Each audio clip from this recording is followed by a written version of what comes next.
એમાં 9 જેટલા મુદ્દાઓને લઈ અને આંદોલનકારીઓ પ્રજાની વચ્ચે જશે અને સરકારને રજૂઆત કરશે। પ્રેમ લગ્ન બાબતે મામલો મેદાને પડ્યો હોવાના સમાચાર। હિંમતનગર અને માણસામાં પાટીદારોની આ મોટી રેલી કાઢવામાં આવી હતી।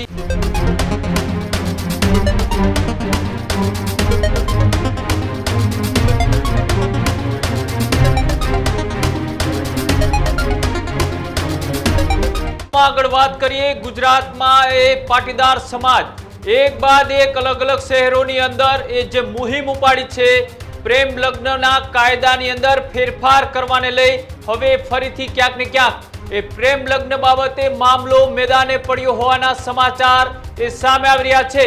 આ મહત્વપૂર્ણ સમાચાર અત્યારે સામે આવી રહ્યા છે।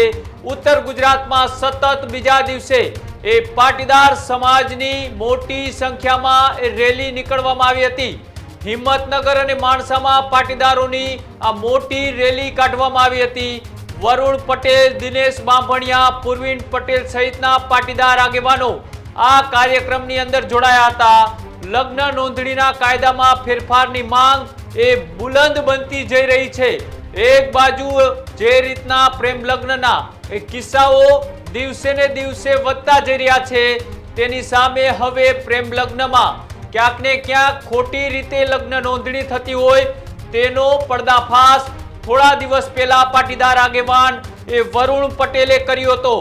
જાહેર મંચ ઉપરથી એ પ્રેમ લગ્નની અંદર જે રીતના ખોટા પુરાવા ઊભા કરી અને યુવતીઓને ફસાવાનું જે કારસ્તાન ચાલી રહ્યું છે તેમની સામે હવે વરુણ પટેલ સહિતના આગેવાનોએ જ્યાં મુહિમ ઉપાડી છે આ મુહિમ તમે જે ટીવી સ્ક્રીન ઉપર આ દ્રશ્યો જોઈ રહ્યા છો મોટી સંખ્યામાં એ લોકો છે એ આ રેલીની અંદર જોડાયા હતા। હિંમતનગર અને માણસા બંને જગ્યાએ એક બાદ એક પાટીદાર સમાજના એ આગેવાનોના નેજા હેઠળ આ લગ્ન નોંધણી કાયદાના ફેરફારની અંદર મોટી સંખ્યામાં લોકો આ રેલીમાં જોડાયા હતા। તેમની જે માંગ છે એ માંગ અલગ અલગ શહેરોમાં એ લોકો વચ્ચે મૂકી રહ્યા છે। સાથે જ સરકારને પણ અનેક વખત રજૂઆતો કરી છે। પ્રેમ લગ્નના કાયદાની અંદર જે ફેરફારની તેમની માંગ છે તેમાં અનેક મુદ્દાઓ તે લોકો વચ્ચે મૂકી રહ્યા છે। સાથે જ સરકારને પણ તેમને આ વાત મૂકી છે પણ હવે આ કાયદામાં ફેરફાર એ કેટલો જરૂરી અને શા માટે આ કાયદો લાવવો જરૂરી છે તેને લઈ હવે આપણી સાથે વાતચીત કરવા માટે પાટીદાર આગેવાન એ વરુણ પટેલ જોડાયેલા છે। વરુણભાઈ, પહેલા તો સ્વાગત છે ન્યૂઝરૂમમાં। નમસ્કાર। વરુણભાઈ, તમે લગભગ લાંબા સમય થયા એક આજે મુહિમ લઈને નીકળ્યા છો ગુજરાતના અલગ અલગ શહેરોમાં લોકોને ઢંઢોળવાનું, લોકો સુધી વાત પહોંચાડવા માટે નીકળ્યા છો કે લગ્ન નોંધણીના જે કાયદા છે તેમાં ફેરફારની ખૂબ આવશ્યકતા છે, જરૂર છે। બીજી બાજુ એવા પણ સવાલો થઈ રહ્યા છે કે લોકોની સ્વતંત્રતા છીનવાઈ જશે જો આ કાયદો બનશે તો।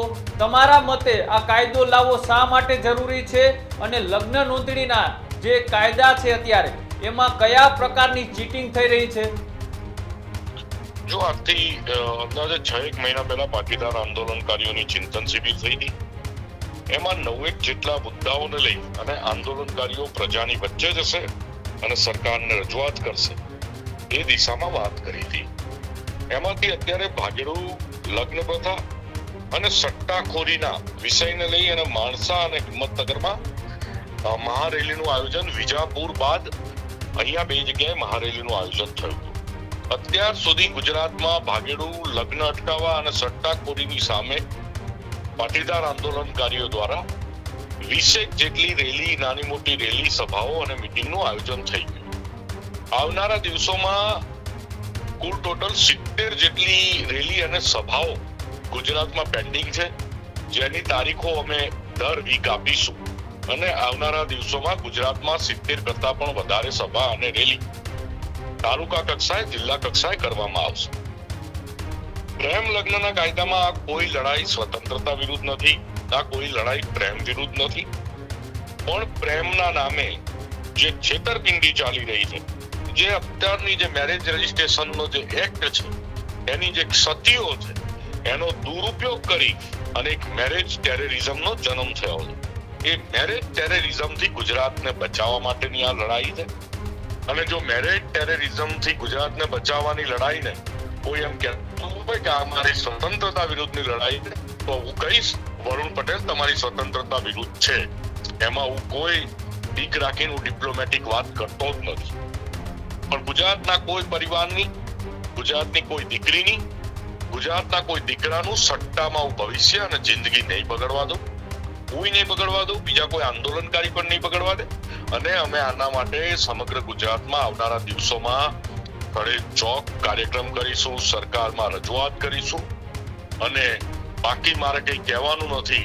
અમને તમે ગુજરાતની સરકાર બધાય બહુ સારી રીતે ઓળખે છે.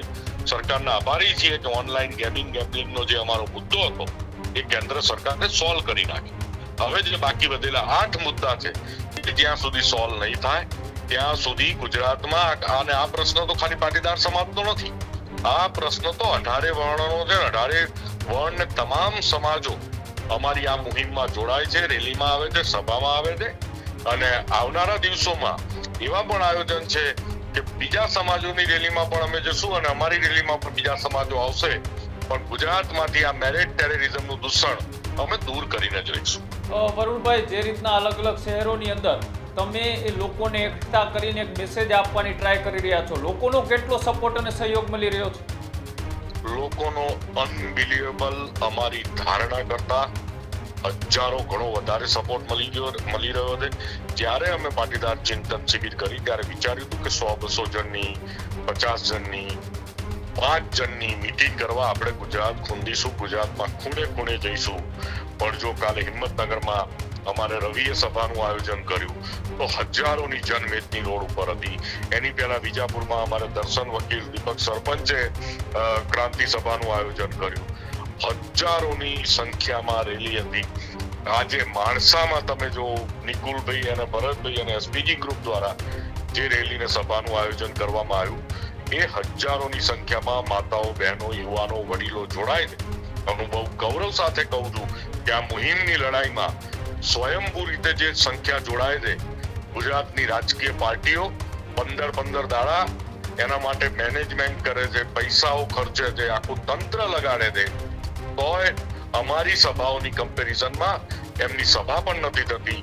આની ઉપરથી ગુજરાતની રાજકીય પાર્ટીઓએ, સરકારે બધાએ સમજી જવું જોઈએ કે આ પ્રજાને કેટલી પીડા છે, પ્રજાને કેટલું પેટમાં દુખે છે. અને વહેલામાં વહેલી તકે અમારી સાથે વાટાઘાટો કરી અને મેક્સિમમ મુદ્દાઓનું સોલ્યુશન લાવવાના પ્રયત્નો સરકારે ચાલુ કરી દેવા. અચ્છા વરુણભાઈ, થોડા દિવસ પહેલા તમે વિજાપુરની અંદર જે સભા કરી હતી, એ સભામાંથી તમે લગ્ન નોંધણીની અંદર જે ચીટિંગ થાય છે તેમનો પર્દાફાશ પુરાવા સાથે કર્યો હતો. એની ઉપર અત્યાર સુધીમાં કોઈ કાર્યવાહી કરવામાં આવી છે સરકાર દ્વારા કે કોઈ અધિકારીઓ દ્વારા? મારે બહુ દુઃખ સાથે કહેવું પડે છે કે મારી પાસે કોઈ માહિતી નથી કે આમાં સરકાર તરફથી કોઈ કાર્યવાહી કરવામાં આવી હોય. અને બીજા 4000 આવા મેરેજના અલગ અલગ સેન્ટરો ઉપર જે મેરેજ થયા એના પુરાવા હું એકત્ર કરી રહ્યો હતો અને એના પુરાવા પણ મોટા ભાગે મારી પાસે આવી ગયા છે. હું અલગ અલગ આવા તો 8 સેન્ટરોના પર્દાફાશ કરવાનો હતો, પણ મારી પાસે એક ઓથેન્ટિક મટીરિયલ આવી જાય અને ઓથેન્ટિક પુરાવા આવે એટલે હું એ પણ એનો પણ ડિક્લેર કરવાનો હતો. અને સરકાર જોડે એ પણ માંગણી કરવાનો હતો કે આવા જેટલા પણ ઇલીગલ મેરેજ થયા છે એમાં ફોજદારી ફરિયાદ દાખલ કરવામાં આવે, તપાસ કરવામાં આવે, ધરપકડ કરવામાં આવે. અને વરુણભાઈ, જે રીતના આ તમે જે મુહિમ લઈને નીકળ્યા છો એ અંતે લોકો માટે છે. લોકોની જો કોઈ માંગ હોય અને સરકાર એ લોકો માટે જ બેઠી હોય છે, તેમ છતાંય જો આગામી દિવસોમાં આ તમારી વાત એ સરકાર નહીં સાંભળે તો આગામી દિવસોમાં કેવી તૈયારી? અમારો બાયોડેટા છે બધા જોડે. તૈયારી બધી કરીને બેઠા હતી, 5 વર્ષની કરીને બેઠા હતી.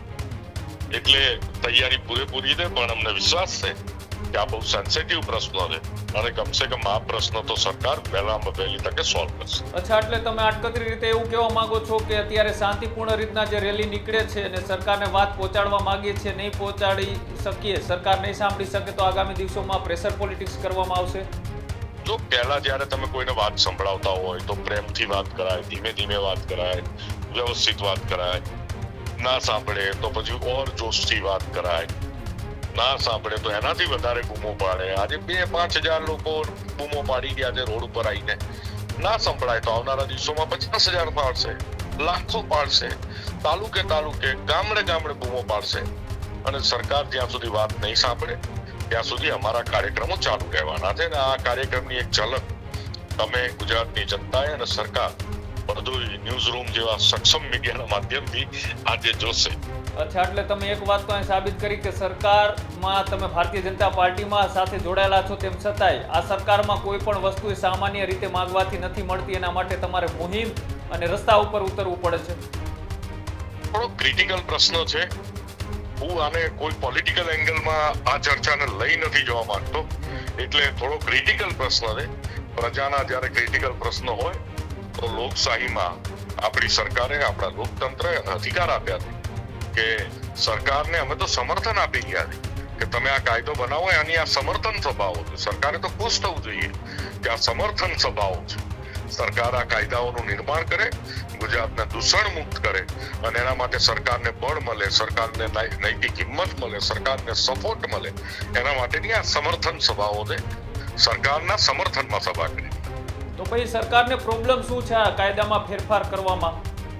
આવનારા દિવસોમાં જ્યારે સરકાર બોલાવશે અમને અધિકારિક રીતે, કાં તો અધિકારિક રીતે અમે જઈશું અને જે પણ ચર્ચા થશે મીડિયા સમક્ષ મૂકીશું. જી બિલકુલ, આભાર જોડાવા બદલ વરુણભાઈ. તો જે રીતના તેમને આખી પ્રોસિજર સમજાવી કે જે રીતના લગ્ન નોંધણીના કાયદામાં એ ફેરફારની તેમની જે માંગ છે, એ માંગની મુહિમ અત્યારે શાંતિપૂર્ણ રીતે એ આખા ગુજરાતના અલગ અલગ શહેરોની અંદર એ કરવામાં આવી રહી છે. આગામી દિવસોમાં જો સરકાર આ માંગ નહીં સ્વીકારે તો પછી તેમને આડકતરી રીતના જે કહ્યું કે કોઈ પણ હક અને અધિકાર લેવા માટે ભૂતકાળમાં જે પણ કાંઈ કર્યું છે, આખા ગુજરાતે જોયું છે, એ જ તેવર અને એ જ તાકાતથી ફરીથી એ ગુજરાતના અલગ અલગ વિસ્તારોમાં ઉતરવાની તેમને તૈયારી પણ દર્શાવી છે.